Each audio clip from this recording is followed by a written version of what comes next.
ನಮಸ್ಕಾರ. ಒಬ್ಬ ಕ್ಯಾಡಿಯಾಗಿ ನಿಮ್ಮ ಆಟಗಾರನಿಗೆ ಪೆನಾಲ್ಟಿ ಆಗದ ಹಾಗೆ ನೋಡ್ಕೊಳ್ಳೋದು ತುಂಬಾನೇ ಮುಖ್ಯವಾದ ಜವಾಬ್ದಾರಿ ಅಲ್ವಾ? ಅದಕ್ಕಾಗಿಯೇ ಗಾಲ್ಫ್ನ ರೂಲ್ ನಂಬರ್ 11ರ ಬಗ್ಗೆ ನಾವು ಸರಿಯಾಗಿ ತಿಳ್ಕೊಂಡಿರ್ಬೇಕು. ಅಂದ್ರೆ ಆಟ ಆಡ್ಬೇಕಾದ್ರೆ ಚಲಿಸ್ತಾ ಇರೋ ಬಾಲ್ ಆಕಸ್ಮಿಕವಾಗಿ ಯಾರಿಗಾದ್ರೂ ತಾಗಿದ್ರೆ ಏನಾಗತ್ತೆ ಅನ್ನೋದನ್ನ ಈ ನಿಯಮ ಹೇಳುತ್ತೆ. ಬನ್ನಿ ಇದರ ಬಗ್ಗೆ ಸ್ವಲ್ಪ ವಿವರವಾಗಿ ನೋಡೋಣ. ಸರಿ, ಈಗ ಯೋಚನೆ ಮಾಡಿ. ನಿಮ್ಮ ಪ್ಲೇಯರ್ ಒಂದು ಶಾಟ್ ಹೊಡಿತಾರೆ, ಆ ಬಾಲ್ ವೇಗವಾಗಿ ಹಾರಿ ಬಂದು ಸೀತಾ ನಿಮ್ಗೋ ಅಥವಾ ನಿಮ್ಮ ಬ್ಯಾಗ್ಗೋ ಬಡಿದ್ರೆ ಏನ್ ಮಾಡ್ಬೇಕು? ಇದು ಸ್ವಲ್ಪ ಗೊಂದಲ ಅನ್ಸ್ಬಹುದು, ಆದರೆ ಇದರ ಹಿಂದಿರೋ ರೂಲ್ ಇದೆಯಲ್ಲ, ಅದು ತುಂಬಾನೇ ಸಿಂಪಲ್. ಮೊದಲನೇದಾಗಿ ಒಂದು ಮುಖ್ಯವಾದ ವಿಷಯವನ್ನ ನೆನ್ಪಿಟ್ಕೊಳ್ಳಿ. ರೂಲ್ 11.1 ಪ್ರಕಾರ ಒಂದು ವೇಳೆ ಬಾಲ್ ಚಲನೆಯಲ್ಲಿದ್ದಾಗ ಆಕಸ್ಮಿಕವಾಗಿ ಯಾರಿಗೇ ಆಗ್ಲಿ, ಯಾವುದೇ ಪ್ರಾಣಿಗೇ ಆಗ್ಲಿ ಅಥವಾ ಯಾವುದಾದ್ರೂ ವಸ್ತುಲಿಗೆ ಆಗ್ಲಿ ತಾಗಿದ್ರೆ ಆ ಪ್ಲೇಯರ್ಗೆ ಯಾವುದೇ ಪೆನಲ್ಟಿ ಇರಲ್ಲ. ಒಂದು ಉದಾಹರಣೆ ತಗೊಳ್ಳೋಣ. ಪ್ಲೇಯರ್ ಹೊಡೆದ ಬಾಲ್ ಸೀದಾ ಬಂದು ಕ್ಯಾಡಿಯ ಕಾಲಿಗೆ ಬಡಿಯುತ್ತೆ.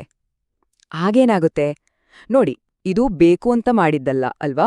ಇದು ಪಕ್ಕಾ ಒಂದು ಆಕಸ್ಮಿಕ ಘಟನೆ. ಹೀಗಾದಾಗ ನೆನ್ಪಿಡಿ, ಯಾವುದೇ ಪೆನಾಲ್ಟಿ ಇಲ್ಲ. ರೂಲ್ 11.1a ಪ್ರಕಾರ ಬಾಲ್ ಕಾಲಿಗೆ ಬಡಿದು ಎಲ್ಲಿ ಹೋಗಿ ನಿಲ್ಲುತ್ತೋ ಅಲ್ಲೇ, ಅದೇ ಜಾಗದಿಂದ ಪ್ಲೇಯರ್ ತಮ್ಮ ನೆಕ್ಸ್ಟ್ ಶಾಟ್ ಆಡ್ಬೇಕು. ಇದರಿಂದ ಅವರಿಗೆ ಅನುಕೂಲ ಕೂಡ ಆಗ್ಬೋದು ಅಥವಾ ಅನಾನುಕೂಲ ಕೂಡ ಆಗ್ಬೋದು, ಆದ್ರೆ ರೂಲ್ ಇರೋದೇ ಹೀಗೆ. ಸರಿ, ಈಗ ಇನ್ನೊಂದು ಸನ್ನಿವೇಶ ನೋಡೋಣ.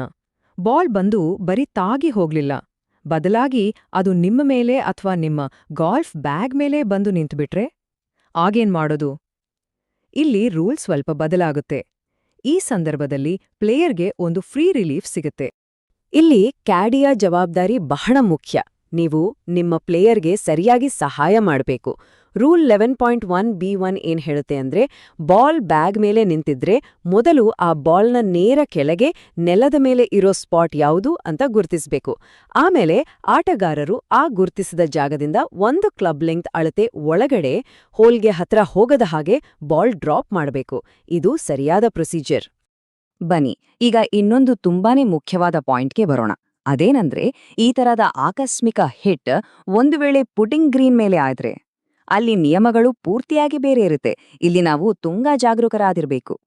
ಉದಾಹರಣೆಗೆ, ನಿಮ್ಮ ಪ್ಲೇಯರ್ ಗ್ರೀನ್ ಮೇಲಿಂದ ಪಟ್ ಮಾಡ್ತಾರಂದ್ಕೊಳ್ಳಿ.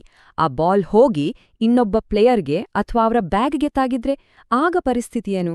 ಇದು ಕೋರ್ಸಿನ ಬೇರೆ ಕಡೆ ಆಗೋದಕ್ಕಿಂತ ಸಂಪೂರ್ಣವಾಗಿ ಭಿನ್ನ. ರೂಲ್ 11.1b2 ಪ್ರಕಾರ ಹೀಗೆ ಪುಟಿಂಗ್ ಗ್ರೀನ್ ಮೇಲೆ ಆಡಿದ ಬಾಲ್ ಬೇರೆಯವರಿಗೆ ತಾಗಿದ್ರೆ ಆ ಸ್ಟ್ರೋಕ್ ಇದೆಯಲ್ಲ, ಅದು ಕ್ಯಾನ್ಸಲ್ ಆಗತ್ತೆ. ಅಂದ್ರೆ ಆ ಹೊಡೆತ ಲೆಕ್ಕಕ್ಕೆ ಇಲ್ಲ. ಪ್ಲೇಯರ್ ಎಲ್ಲಿಂದ ಹೊಡೆದಿದ್ರೋ ಅದೇ ಜಾಗದಿಂದ ಮತ್ತೆ ಆ ಶಾಟ್ ಆಡಬೇಕು. ಇಲ್ಲಿ play it as it lies ಅನ್ನೋ ರೂಲ್ ಅನ್ವಯ ಆಗಲ್ಲ.